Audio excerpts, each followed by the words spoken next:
जय श्री महाकाल आदेश। तो आज चर्चा करते हैं एक विशेष विषय पर, भूत और भविष्य का देखना। तो भूत भविष्य साधक कैसे देखें, और भूत भविष्य देखना जितना कठिन है उतना ही सरल है। इसमें कोई जटिलता नहीं है, लेकिन क्या है, सही प्रक्रियाएं और सही सूत्र होने चाहिए। और सही सूत्र और सही प्रक्रियाएं अगर साधक को प्राप्त हो जाती है तो स्वतः ही वो भूत और भविष्य दोनों देख सकता है। वर्तमान की देखने की आवश्यकता नहीं है, वर्तमान है, चल रहा है। क्योंकि सबसे ज्यादा आकर्षित अगर व्यक्ति को कोई आकर्षित कर सकता है तो आप उसके बचपन का नाम उसे बता दें, उसकी माताजी का नाम उसे बता दें, अगर वो आपसे परिचित नहीं है तो उसकी पत्नी का नाम उसे बता दें, उसके किए हुए कार्यों को आप उसे बता दें, तो वो आश्चर्यचकित हो जाता है और दंडवत हो जाता है। और दूसरी बात, भूतकाल का देखना कोई विशेष रुचिकर नहीं है, केवल लोगों को आकर्षित करने की प्रक्रिया है। क्योंकि सबसे बड़ी बात है कि अगर आप भूतकाल देख लेते हैं और भविष्य देख लेते हैं तो और झंझटों का विषय होता है। क्योंकि अगर आप देख लेते हैं तो आपको समस्याएं भी दिख जाएंगी, और समस्याएं दिख जाएंगी तो उसके समाधान कैसे होंगे, तो समाधान नहीं हो सकते हैं। समाधान के लिए आपको एक अलग प्रक्रिया में जाना होगा। जैसे अगर आपको पता चल जाता है कि इसको गौ हत्या का पाप लगा हुआ है और गौ हत्या के पाप की वजह से इसके जीवन में, इस जीवन में, पिछले जन्म की बात है, लेकिन इस जीवन में कुछ ऐसी प्रक्रियाएं घटित हो रही हैं, तो फिर आप उसके लिए उपाय नहीं खोज सकते और ना उसके निमित्त आप कर सकते हैं। लेकिन ये लगता है ना लोगों को कि जिस शक्ति के आधार पर हम भूतकाल देख सकते हैं उसी शक्ति से हम समाधान पूछ लेंगे, नहीं होता है। लेकिन खैर, विषय ये नहीं है, विषय है भूतकाल और भविष्य को कैसे देखें। तो सबसे बड़ी बात है आप कैसे देख सकते हो। जैसे अगर आप आंख बंद किए हुए हो तो आप कैसे देख सकते हो, नहीं देख सकते, क्योंकि आंख का खुलना ही देखना होता है। आप आंख खोल लेते हो, फिर ये नहीं कहना होता है कि दिख रहा है, और जब आप आंख बंद कर लेते हो तो दिखना बंद हो जाता है स्वतः ही। पलकें बंद हुई, दिखना बंद हो गया। तो कहने का मतलब है कि जो ज्ञान चक्षु है, अंतर चक्षु है, वो बंद है, अभी नजर नहीं खुली हुई। नजर कैसे खुले, इस पर चर्चा करते हैं। तो नजर खोलने के लिए सबसे बड़ी बात है कि आपके सेंसरों का एक्टिव होना। सेंसर जब एक्टिव होते हैं जब आपके केंद्रों में ऊर्जा समाहित हो चुकी हो, और केंद्रों में ऊर्जा जब समाहित होती है जब आपके चक्र जागृत हो। तो तीन प्रक्रियाएं हैं, तीनों को जागृत करने के कई रास्ते हैं, किसी भी रास्ते से आप जा सकते हो। एक है योग मार्ग, एक है ध्यान मार्ग और एक है तंत्र मार्ग। अब आप किस मार्ग से आगे बढ़ना चाहते हैं? तो जो सबसे सरल और सहज मार्ग है वो है तंत्र मार्ग, क्योंकि इसमें उतना वक्त नहीं लगता है। ध्यान मार्ग में आपको बहुत समय लगेगा, ज्ञान मार्ग में आपको बहुत समय लगेगा, लेकिन जो तंत्र का मार्ग है एक दोनों की मध्य का रास्ता है। और तंत्र मार्ग में किस तरीके से, तो तंत्र मार्ग में ये बताया गया है कि 7 चक्रों की 6 अधिष्ठात्री देवियां होती हैं। तो इनकी आराधना किस प्रकार करें, तो क्या होता है कि उनमें कंपन शुरू हो जाता है। जो आपके 7 चक्र हैं उनमें कंपन शुरू हो जाता है। वो कंपन शुरू हो जाएगा तो आपके विशिष्ट केंद्र जो आपके उस प्रक्रिया में सहायक है, विषय है उन नेत्रों का जागृत हो जाना, खुल जाना, उन कानों का विकसित हो जाना जो शक्ति को सुन सके। इन कानों से शक्ति का सुनना संभव नहीं है। क्या होता है कि जब भी आपको अनुभूतियां होती हैं, अधिकतर वो जाप या पूजा पाठ के मध्य होती हैं। चलते फिरते उतनी अनुभूतियां नहीं होती। क्यों नहीं होती हैं? क्योंकि वो केंद्रों में कोई हलचल नहीं है। लेकिन जब आप जाप करते हैं तो आपने देखा होगा कि जाप करते हुए आप जाप कर रहे हैं, जाप कर रहे हैं, और जाप करते करते आपके कानों में सरसराहट की आवाज है। तो क्या है, वो कान खुलना शुरू होते हैं। उस समय केंद्रों में हलचल होती है, उस समय सेंसर एक्टिव होते हैं, और कुछ सेंसर एक्टिव होते हैं, कुछ सुसुप्त होते हैं, कुछ जो है अर्ध जागृत होते हैं। तो मूल होता है चक्रों का जागृत होना, और चक्रों के जागृत होने के लिए अगर आप तंत्र का सहारा लेते हैं तो तंत्र में विशेष मंत्र हैं कुछ ऐसे जिनमें उन जो देवियां हैं, जो ऊर्जा, मतलब देवियों से मतलब नहीं, वो ऊर्जा जो आपके उन कानों को विकसित कर दे, आपके उन चक्षुओं को विकसित कर दे, जिससे आप शक्ति को देख सको, या शक्ति जो आपको दिखाए उसे आप देख सको, सुन सको। तो मूल यही होता है कि उन मंत्रों का जाप किस प्रक्रिया से करें कि आपके सभी चक्रों में स्पंदन होना शुरू हो जाए। दूसरी बात, पूरे चक्रों को न जागृत करो, क्योंकि कोई भी सातों चक्र जागृत नहीं करे हुए। अधिकतर जो बहुत ज्यादा उसमें जानकार हैं, जो देख लेते हैं तत्काल, सुन लेते हैं तत्काल, समझ लेते हैं तत्काल, तो उनके 4 चक्र जागृत हैं, इससे ज्यादा किसी के चक्र जागृत नहीं है। तो आप 2 चक्रों पर काम करो, 3 चक्रों पे काम करो, चक्रों को जागृत करने की प्रक्रिया में प्रवेश करो। और जब चक्र जागृत हो जाते हैं तो केंद्र है, वो केंद्र जैसे नेत्रों से देखा जाता है, तो नेत्र एक केंद्र हो गया। ये नेत्र नहीं, ज्ञान चक्षु, चक्षु अर्थात नेत्र, तो वो नेत्र खुल जाएंगे। वो केंद्र है, एक सुनने का केंद्र है, एक समझने का केंद्र है, एक देखने का केंद्र है। क्योंकि आप बाहरी चीजें देखना चाहते हो, समझना चाहते हो और महसूस करना चाहते हो, तो वो केंद्र एक्टिव हो जाते हैं पूर्ण तरीके से। और उन केंद्रों के पहले सेंसर एक्टिव होते हैं, संवेदनशीलता। बात यह है कि अगर आप हर चीज में संयोग पे रहोगे, आप उसे संयोग समझते जाओगे, तो धीरे धीरे शक्ति जो आपको अनुभूतियां दे रही है वो सुसुप्त हो जाएगी। फिर नहीं होगा, आपके जागृत होते हुए भी सुसुप्त हो जाएंगे। तो संयोग नहीं समझना, वो चीज कब प्रक्रिया में आती है, जब आपके सेंसर एक्टिव हो चुके हो। तो सेंसर एक्टिव करने के लिए केंद्रों का जागृत होना बहुत जरूरी है, और केंद्रों के जागृत होने में चक्रों में स्पंदन होना बहुत आवश्यक है। तो ये 3 प्रक्रियाएं होती हैं। तो मार्ग इसके कई हैं जाने के, लेकिन सबसे सुलभ जो मार्ग है, आपने देखा होगा बौद्धिक कम है, जो बौद्धिक क्षमता है, बौद्धिक क्षमता बहुत कम है, लेकिन वो कान से सुन ले रहा है, तो उसकी संपूर्ण ऊर्जा उस केंद्र पर सिमट गई है। क्योंकि बुद्धि होना भी आवश्यक है। फिर वही होता है बंदर के हाथ में छुरा, फिर वो पूरे जीवन भीख मांग रहे होते हैं और लोगों को यही कलात्मकता दिखाते हैं। देखा,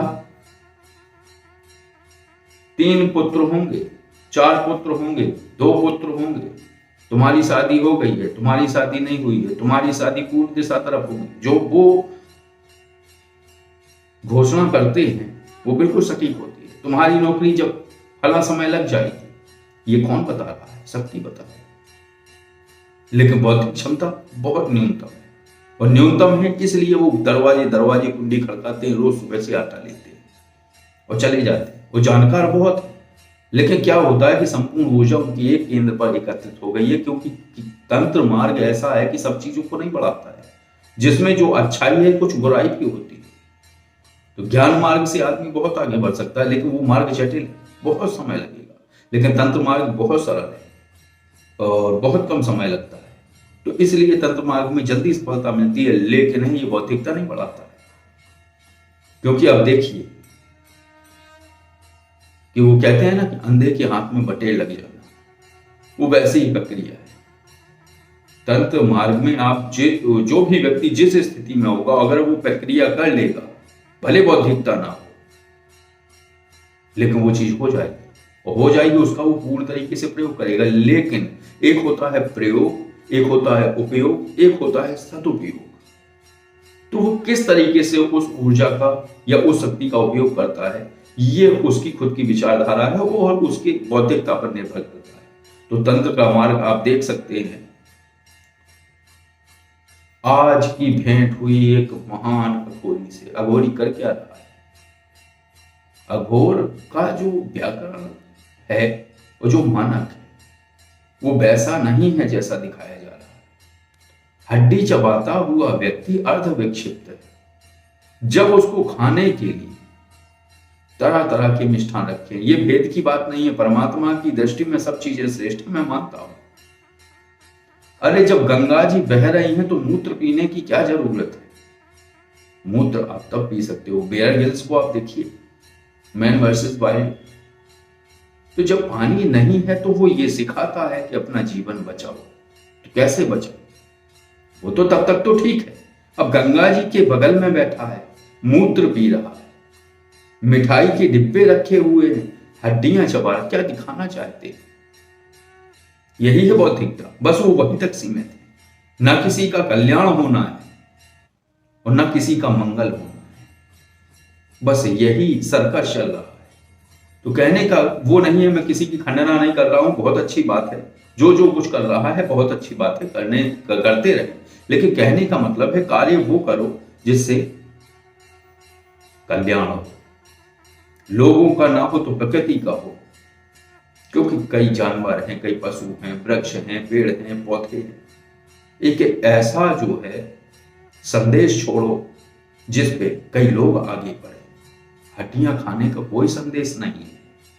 तो विषय यह है कि बात वहीं आ जाती है खंडना या उसकी। लेकिन जो चीज जिसको अपनी अपनी विचारक क्षमता है, अपनी अपनी शैली है, अपना अपना जो है नजरिया है, तो इसको आप नजरअंदाज करें जो मैंने बोला।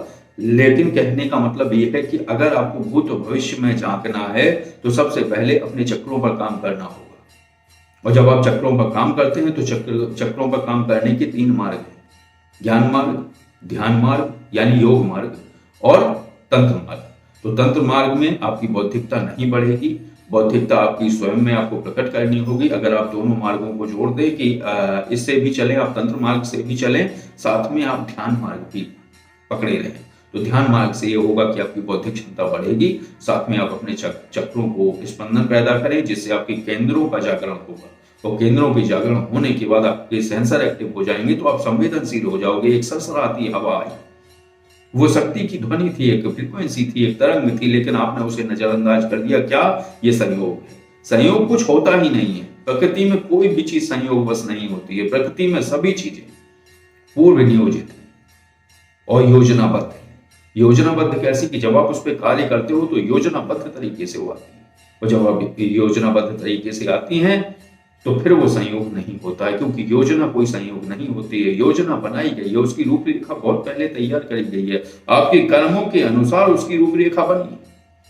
तो वो संयोग कैसे हो सकता है? नहीं हो सकता है। तो जब सेंसर जागृत होते हैं तो आपके कुछ सेंसर इतने संवेदनशील होते हैं तो कि आप किसी ऐसी जगह प्रवेश कीजिए, तत्काल एहसास हो जाता है कि यहां कोई नकारात्मक ऊर्जा है। जब आप किसी ऐसी जगह जाते हैं तो तत्काल आपको पता चलने लगता है इस घर में भोजन ना करो, यहाँ भोजन सही नहीं है, आपकी ऊर्जा नष्ट होगी। इस जगह मत जाओ, यहाँ ऊर्जा का बहुत डल ऊर्जा है, यहाँ पे अच्छा नहीं लग रहा है। तो ये महसूस होना क्या है? ये संयोग नहीं है, ये आपके चक्र, आपके सेंसर संवेदनशील हो रहे हैं और केंद्र जागृत है। केंद्र जागृत हो रहे हैं, वो संवेदनशील हो रहे हैं, तो सही रास्ते पे जा रहे हो, थोड़ा और बढ़ाओ। तो चक्रों पर काम करो। चक्रों की जो आराधना है, साधना है, और किस प्रकार करनी होती है, इनके बारे में आप खोजो, और खोजने के बाद उनको करो, और करने के बाद निश्चित रूप से आपको सफलता मिलेगी। लेकिन इसमें लगभग मैं बता देता हूँ 3 वर्ष का समय लगता है, इससे ज्यादा नहीं लगता है। अगर आप 100%, अगर आपने पूरा अपना 100% लगा दिया उस कर्म में, तो 3 वर्ष से ज्यादा नहीं लगेंगे आपको। बिना गुरु के भी आप प्राप्त कर सकते हो। लेकिन इससे कम अवधि चाहिए तो किसी मार्गदर्शक से जुड़िए, और जुड़ने के बाद वो आपको सूत्र देगा, उन सूत्रों के आधार पर आगे बढ़िए। निश्चित रूप से आपके चक्रों में स्पंदन होगा, क्योंकि चक्र तो जागृत होने से रहे, चक्र जागृत नहीं होते। चक्र इसलिए जागृत नहीं होते हैं कि चक्रों को जागृत करने की एक बृहद प्रक्रिया है, उसमें जीवन के बहुत वर्ष लगते हैं, ऐसे जागृत नहीं होते हैं। लेकिन आपको जो चाहिए वो आप 3 वर्षों में बिना गुरु के अर्जित कर सकते हो, अगर आपको सूत्रों का पता चलता है। और अगर नहीं पता चल रहा है तो किसी मार्गदर्शक से जुड़े, वो थोड़ा जल्दी करवा देगा। क्योंकि उसके पास तो क्या होता है, चक्रों में स्पंदन होना, केंद्रों का जागरण होना, और केंद्रों की जागृत होते ही आपके सेंसर संवेदनशील हो जाते हैं। जिनको आप संयोग आज तक समझते रहे, वो संयोग नहीं है। जब आप जाप कर रहे होते हैं और जब आप सोने लगते हैं, जब आंखों में नशा छाने लगता है, और जब आप आंखें बंद करके झूमने लगते हो, और झूमते झूमते दिमाग सोता चला जाता है, अंधेरा छाता चला जाता है, तभी एक सरसराहट की आवाज कानों में आती है, ये कहीं दूर धप की आवाज आएगी, तो वो आपको जगाया जा रहा है कि सो मत जाना, जाप करो। क्योंकि पहले ऐसा मुझे होता था, शायद आप लोगों को भी होता हो, कई लोगों को होता है।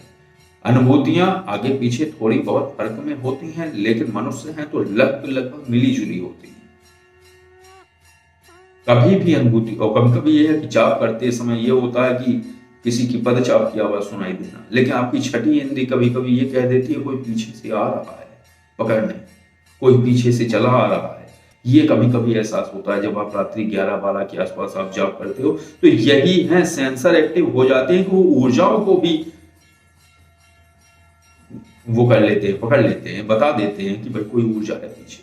तो वो कौन है जिसका आप जाप कर रहे हो, उसी की सेवक सेविकाएं वो ऊर्जाएं हैं या वो शक्ति स्वयं आई हुई है। लेकिन इनको संयोग नहीं समझना है। अगर आप संयोग समझने की गलती करेंगे तो ये शक्तियां दूर होती चली। तो बस इस चर्चा का मूल ध्येय ये है कि आप उन सूत्रों को समझें, क्योंकि बात यह है मांग और रुचि महत्व नहीं रखती है, महत्व रखती है आपकी करी हुई प्रक्रिया कि आप क्या कर रहे हैं। तो आपको कैसे करना है वो मैंने आपको बताया है। तो उन सूत्रों को समझिए, क्योंकि काली तंत्रम ग्रुप जो मैंने बनाया था उसमें मैंने ये सभी मंत्र दिए थे।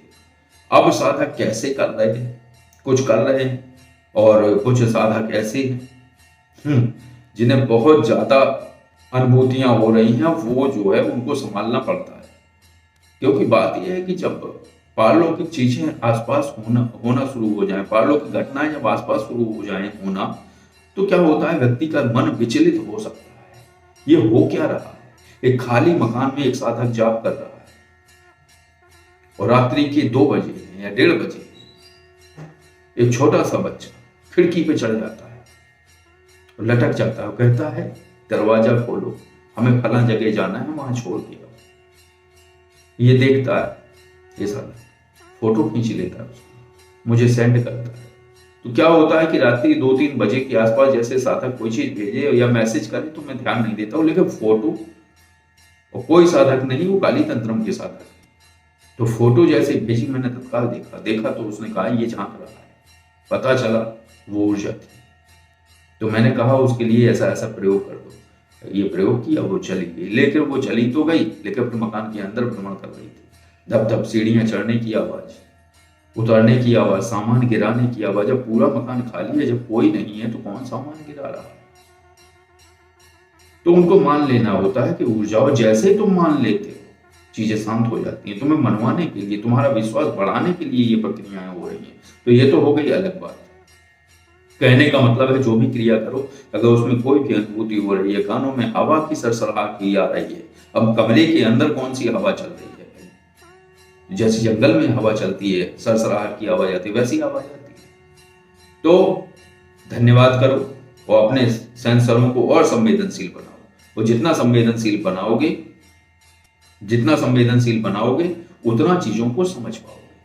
तो बस आज की चर्चा इतनी ही थी। और ये जानकारी और चर्चा कैसी लगी आप सभी को, अगर ये अच्छी लगी हो तो वीडियो को लाइक करिए। और अगर आप किसी पारलौकिक विषय पर जानकारी चाहते हैं तो आप कॉल-मी-4 ऐप के माध्यम से भी जानकारी ले सकते हैं प्रतिदिन शाम 5 से 6 बजे के बीच। और अगर आप किसी साधारण विषय पर जानकारी चाहते हैं तो कॉल और व्हाट्सएप द्वारा इस नंबर पर आप संपर्क करके जानकारी ले सकते हैं। आदेश। जय श्री महाकाल।